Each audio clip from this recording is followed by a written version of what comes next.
The course consists of a 14.8-mile circuit through the streets of Philadelphia. 10 times these riders will face a variety of twists and turns designed to test the best of them. Their journey begins and ends on picturesque Benjamin Franklin Parkway, onto Kelly Drive, a smooth stretch along the scenic Schuylkill River. Then on to Manayunk, where Main Street takes them to an area known simply as the Wall. This is the infamous Manayunk Wall. It climbs 250 vertical feet in less than a half mile. That's as high as a 28-story building. The competitors will climb the wall 10 times. It's the make it or break it point of the bike race. The fall from the wall is steep as riders head back to Kelly Drive en route to the country's largest park, Fairmount, where the tranquility of Strawberry Meadows is quickly interrupted by the short, sharp climb of Lemon Hill. Lemon Hill. It's not as tough as the Manayunk Wall, but this short, rhythm-breaking climb comes only 3 miles from the finish line on the Benjamin Franklin Parkway.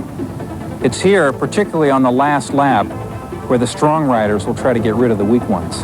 And those pros are pedaling for $110,000 in prize money, 25 grand to the winner, with cash to 40 places, 5 team prizes, and a Pepsi Wall Challenge worth $5,000. It's the richest purse for a one-day race in North America.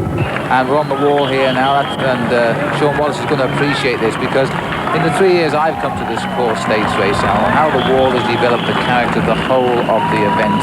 And it really must be really rather marvellous for Sean Wallace now to pedal up this hill in the lead.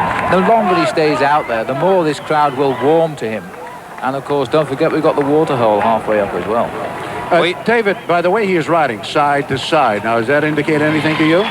Well, it indicates that he's climbing. I mean, truly, the favored position in cycling going up a hill is the one you see him there now, where he's sitting way back in his saddle with hands on tops of the bars. He will also get on the brake levers and out of the saddle, moving his bike from side to side. That's called the dance in cycling. He's dancing up the climb. It looks like he's doing it a little bit slower than he was earlier in the race. Maybe the distance is starting to tell on him, but that is typical of a climbing style of a rider, particularly when he's away and has no one to worry about around him. Wallace has got to start tiring, as Mike Engelman did last year. As we said earlier, Wallace is not considered a real long-distance road rider. But you never know. If the lead builds up to 7, 8, 9, 10 minutes, the further he goes, even if he gets tired and starts losing ground, the faster the field has to go. And that's definitely going to play a factor in the race. Looks like a large gathering at Manayunk again. They've taken this thing over, kinda. This is their race. When you go up to Manayunk, they can't wait for this one day of the year.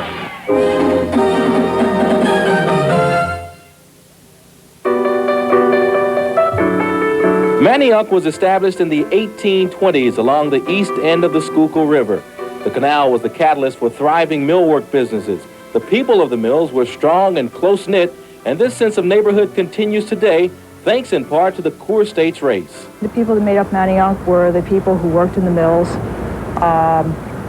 This area, I think, really represents this country in terms of the American dream, the ability to come over, find work, improve yourself, and perhaps move on. It was interesting, too, because the bike races kind of bridged all the different groups of people. Your older people love it, and basically people that are here that are coming into the neighborhood like it a lot.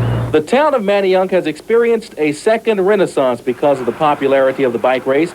The town is renovating, and new businesses are coming back to Main Street. And the leader of the pack is a bike shop aptly named The Wall. We would not have come into Manayunk at all if it weren't for the race. And then once we came into Manayunk, we found that there was a lot more here other than the race. So yeah, been a great place to work and to be, and I wouldn't move out of this area for anything. When race day comes, the bikers are embraced by the town, and the enthusiasm is contagious. The most enthusiastic is Bill O'Brien, who greets weary riders who have negotiated the wall. O'Brien's watering hole has made him a legend. It makes me feel good to see them come up that wall and right into the water hole. And they're like a half-inch apart when it's hot. And they don't even hit nobody, and they just get all the water they can. And it makes you feel good. I'm famous for my shower hole, watering hole. For people like Bill O'Brien, being a small part of the race is fine with them. And if it only means hearing their town's name on TV, that's okay too. Everybody's out sweeping up, make sure, you know, everything looks real good. Because in case that movie camera just gets a glimpse of your your home, you want to say, hey, that was my house, and didn't it look good? You know, it's a chance to let everybody know where Manayunk is. They hear a name like Manayunk, and they're like, where's Manayunk? Now they know. On Friday night, we opened up the whole weekend with the Main Street Stroll in Manayunk. Had some 30,000 people there. And the part of Philadelphia has really, really embraced this event. And just listen to the crowd here enjoying the riders on the wall. This is the annual day out now. Here's our leader, Sean Wallace of the Wheatie Schwinn team. More action coming. Stay tuned. We'll be right back.